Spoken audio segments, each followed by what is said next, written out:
Bueno, quería comenzar esta charla agradeciendo en primer lugar a la Fundación Casa Hispanoamericana Cruz y Espada, mandando un gran saludo a esta obra que quiere difundir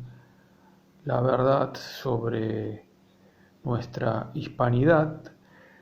Un gran saludo también a Diana y agradecerle que me haya permitido poder participar de este proyecto tan interesante. Quería dedicar esta charla a tratar el tema de la tradición y también, junto con el tema de la tradición, de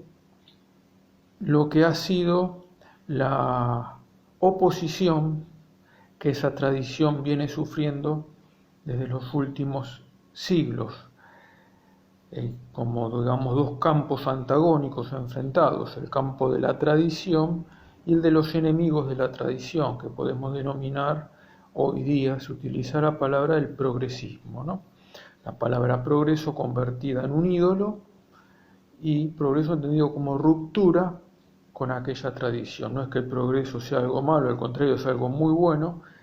pero hay una forma de entender el término progreso que sí es mala y que es el fundamento de esta ideología progresista que hoy día está deconstruyendo, como dicen ellos, todos los pilares y los fundamentos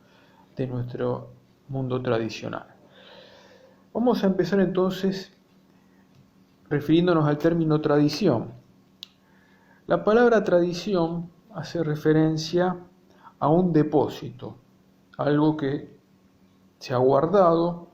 que se ha recibido para ser guardado, para ser custodiado y para ser comunicado y transmitido a las generaciones siguientes. Refiriéndonos a la tradición en un sentido profundo, podemos hablar de una tradición primordial, que está en el origen, allá mismo, en los comienzos de la humanidad. A esta tradición se refiere, por ejemplo, un autor como Maritain, en su obra Introducción a la Filosofía, donde él dice que los teólogos serios, los historiadores serios, y él mismo como filósofo, ¿no?, coinciden en reconocer que ha habido como una revelación primitiva, ya en los tiempos primigenios, en los inicios de la humanidad, una revelación de Dios al hombre. Un autor argentino, Rubén Calderón Bouchet, que tiene una obra muy vasta sobre todos estos temas, tiene un libro que se llama Esperanza, Historia y Utopía, donde toca algunos de estos temas y en donde comienza su obra refiriéndose a aquellos dos filósofos griegos paradigmáticos que en su momento fueron Heráclito y Parménides. Heráclito como aquel que sostenía que el fundamento del ser era el devenir, el cambio permanente, y Parménides como aquel que buscaba anclarse en lo permanente, en lo que no cambia. Cada uno con sus errores que luego fueron superados, pero de algún modo nos está ya planteando estos dos autores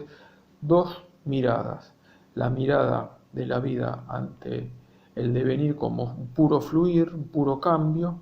o la búsqueda de aquel punto firme a partir del cual podemos construir nuestra vida. Ese punto firme es la tradición que nos remonta a lo alto, al Creador, aquel que se ha revelado en un comienzo de la humanidad y que ha comenzado y que quiere, desde los inicios mismos de la humanidad, tener ese diálogo y esa intimidad con su criatura, que es el hombre, su criatura predilecta. Entonces hablamos de una tradición primordial, algunos autores también la llaman tradición adámica, ¿no?, porque se remonta a los tiempos de Adán. Esta tradición tiene momentos, etapas, ¿no? Momento clave es cuando Dios elige a Israel, la alianza con los patriarcas, con Abraham, la tradición abrámica. Luego viene la tradición mosaica, con la ley de Moisés, los profetas, pero toda esta tradición no es más que la preparación para aquella gran revelación plena que nos va a llegar de las manos de Jesucristo, el Verbo de Dios, la palabra de Dios hecha carne. Dios mismo viene a hablarnos, no como dice la carta a los hebreos. Antiguamente Dios habló por medio de los profetas, en estos últimos tiempos Dios nos ha hablado por medio de su Hijo.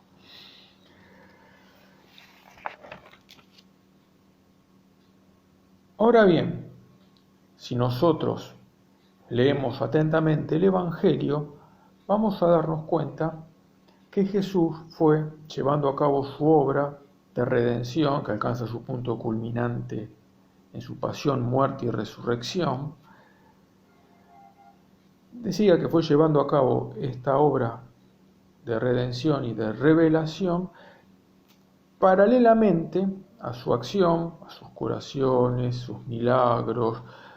su obra de exorcismos que llevaba a cabo. Vemos cómo él va constituyendo un grupo reducido que lo sigue, su iglesia. ¿Por qué? Porque la misión de Cristo, él así lo quiso, va unida a la misión de la iglesia. Él desde un comienzo lo quiso así y no podemos entender un Cristo sin su iglesia. Tal es así que el momento culminante de la redención, lo que decíamos recién, pasión, muerte y resurrección, se celebra, se revive cada día en el seno de la iglesia a través del santo sacrificio de la misa, a través del culto, ese culto que es el fundamento sobre el cual se ha constituido la iglesia, que es la primera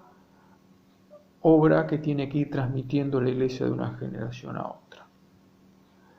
Una vez que nuestro Señor, muerto, resucitado, deja establecida su iglesia, asciende a los cielos, la iglesia continúa su obra. Y vemos cómo la iglesia vive de ese culto eucarístico, de ese culto divino que le da fuerza para poder, a través